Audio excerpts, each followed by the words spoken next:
Friends, welcome to ACS your education mentor.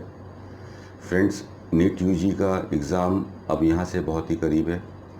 Near about अभी अगर देखा जाए मोटा मोटी तो एक ही हफ्ता बचा है। There is only 1 week left for the examinations.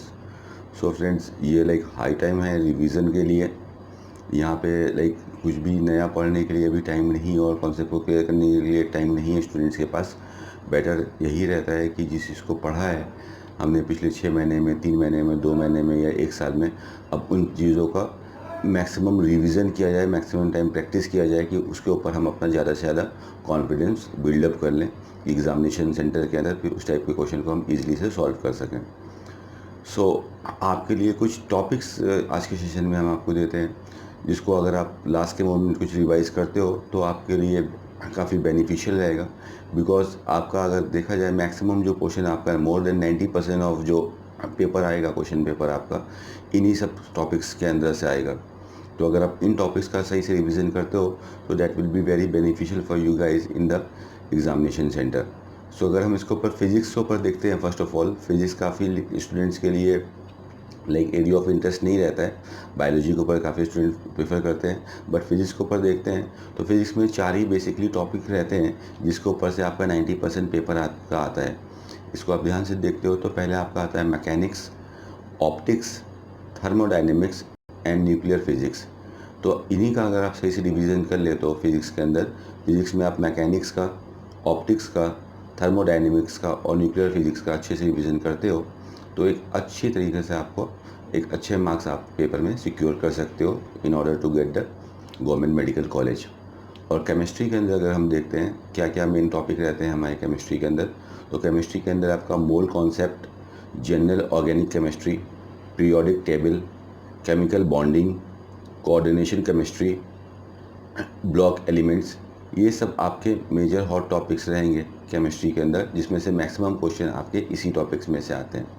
तो आप इसका भी थोड़ा सा रिवीजन कर लेते हैं लास्ट के मोमेंट्स में।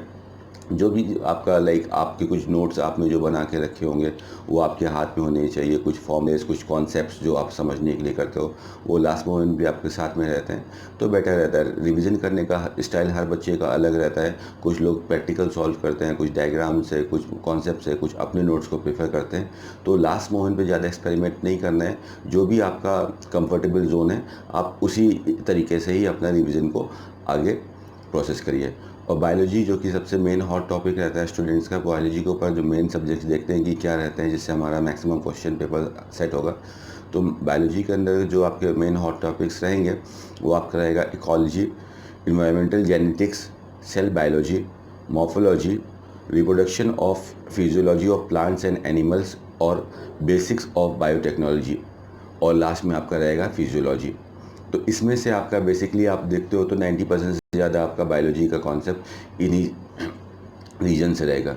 तो ये कुछ आपके मेन हॉट टॉपिक्स थे जिसको आप अच्छे से रिवाइज करते हो तो होपफुली आप अच्छे नंबर नीट के एग्ज़ाम में ले आके आ पाओगे और अच्छे एक गवर्नमेंट मेडिकल कॉलेज में अपनी सीट को सिक्योर कर सकते हो। और डिपेंड करता है जो भी जितना भी आपने रिवीजन करके रखा है, जितना आप परफॉर्मेंस करोगे एग्जामिनेशन हॉल के अंदर, उसी के बेसिस पे आप लोगों को कॉलेज अलॉटमेंट मिलेंगे, चाहे फिर वो गवर्नमेंट मेडिकल कॉलेज हो या वो फिर प्राइवेट मेडिकल कॉलेज हो। So all the very best friends for your exam. Just do as much as revision as possible और बिल्कुल स्ट्रेस फ्री हो के एग्ज़ाम दीजिए 5 मई को। कोई लोड लेने की ज़रूरत नहीं। बहुत बार आपने लाइफ में एग्ज़ाम दिया था और आगे भी बहुत ज़्यादा बार आपको एग्ज़ाम देना है। उनमें से एक ये एग्ज़ाम है जो आपका कैरियर बनाएगा।